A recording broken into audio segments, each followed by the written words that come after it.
Mais bon, tu vas faire une vraie vidéo 41 quand même. C'est la vidéo de la semaine. Donc là tu vois, c'est la grosse cloche. C'est pas souvent qu'elle sonne. Et c'est que quand il y a des invasions d'aliens ou des invasions de jaguars.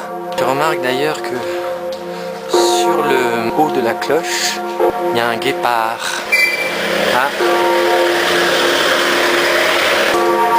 Donc le cache-oreille en été pour ne pas avoir froid aux oreilles. Si je regarde le guépard,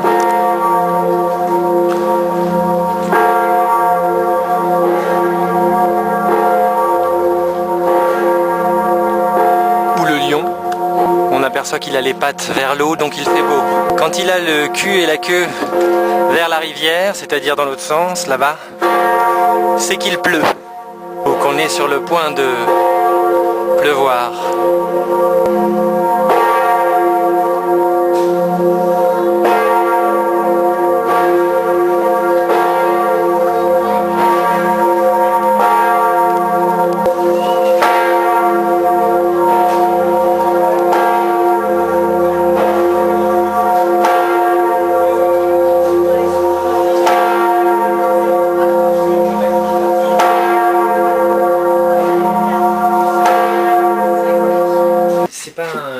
Ou un jaguar, c'est un léopard. Le léopard anglais, évidemment. Bonjour, ici l'atelier de Mika Chalot et je ne suis pas Jean-Martial Estève. Aujourd'hui, une vidéo très particulière en effet.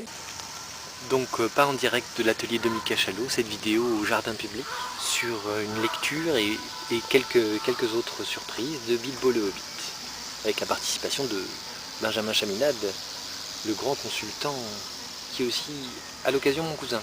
C'est la vidéo numéro 41. J'ai essayé de faire parce qu'en ce moment je fais un podcast sur les iconoclastes. C'est comme ça que tu te définis d'ailleurs dans les conférences. Souvent, ouais, exactement. Ouais. L'idée c'est que l'iconoclaste, et en fait j'ai pas mon matériel, mais il faudra que je t'interviewe à l'occasion. C'est l'occasion que tu viennes à Paris. D'accord. Pour moi, l'iconoclaste, ce sont des gens qui... Voilà, c'est la couverture de Bilbo. Et ça c'est les oies. Qui sont hors système, mais qui savent qu'il y a un système et qui savent l'utiliser. Qui savent avoir des blogs, des sites, ils savent être visibles, ils savent avoir une communauté. Ils connaissent le système et ils l'utilisent, mais tout en faisant attention de ne pas rester... Ce sont des gens également qui se foutent que ce que les autres peuvent penser d'eux. Oui. Ils ont leur chemin et ils le suivent. Donc c'est pas les anticonformistes. L'anticonformiste va regarder que font les gens et il va faire le contraire. Alors que l'iconoclaste... Ça c'est snob en fait. Oui, c'est ça. Alors que l'iconoclaste, lui, c'est dans sa tête, les fils ne sont pas branchés pareil, non. Et il va faire différemment parce qu'il est différent. Et donc j'ai commencé à interviewer des gens, j'ai interviewé un prof qui est chef d'entreprise, j'ai interviewé un kiné qui était, quand il était plus jeune, il était dealer et enfant de cœur, là je vais interviewer il dealait des hosties. C'était plus sérieux. Et là je vais interviewer un mec qui a fait une grande école de commerce, truc énorme, mais aujourd'hui qui est poète d'entreprise. Si je commence à aller dehors, c'est peut-être pour rencontrer des kidams. Poètes. Ouais, en entreprise. Pas mal. Et donc il conclut les conférences avec des poèmes. Des kidams qui font des choses dans la créativité, ou même dans la créativité des mains, mais pas que la créativité de l'art. Quoique, il faudrait redéfinir l'art. J'avais dit à mon voisin, j'ai dit, parce qu'il fait des plumes et des coquillages, et je lui ai dit ouais mais toi t'es pas un artiste. Il m'a regardé, il a fait... J'ai rétro-pédalé, mais c'était trop heureusement qu'il a de l'humour, lui aussi. L'exposition avance bien, toujours le 20 septembre, du jeudi 20 septembre, règne avec des têtes d'animaux, et je déroule et je renroule. Je sais pas ce que c'est, je sais pas dans quel ordre.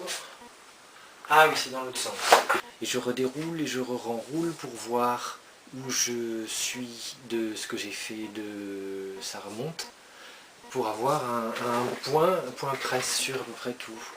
Et la rencontre avec le quotidien de la vie, comme les soirs d'été. C'est pour ça que je te disais, rencontre des gens de cet âge-là, de cette catégorie, de cette culture-là, et te laisse pas enfermer par les gens de ton âge ou plus vieux, qui n'ont pas cette jeunesse que toi tu as encore. Bien sûr. Et pour que tu gardes cette jeunesse que toi tu as encore, j'espère, vois des gens de 20 ans. D'accord. Et ceux qui viennent d'arriver ici, ceux qui se lancent. Suis des gens qui se lancent. Va aux Beaux-Arts maintenant. Voir qui sont les gamins, qui sont ça, et tu vas voir, c'est des gens beaucoup plus connectés par rapport entre eux et par rapport au monde. Ça va être des gens qui connaissent peut-être beaucoup plus les outils qu'on peut utiliser aujourd'hui. À mon avis, tu vas apprendre vachement de ces gens-là. Et tu vas t'y retrouver humainement. Tu vas te retrouver peut-être plus près de ces gens-là que les autres. Ouais. On va pouvoir rencontrer plein d'autres personnes, je pense, c'est le moment. Parce qu'un petit peu mon modèle dans la vie, c'est Gandalf. Et que j'espère un jour j'aurai moins de barbe. Mais si je pouvais moi aussi faire des feux d'artifice.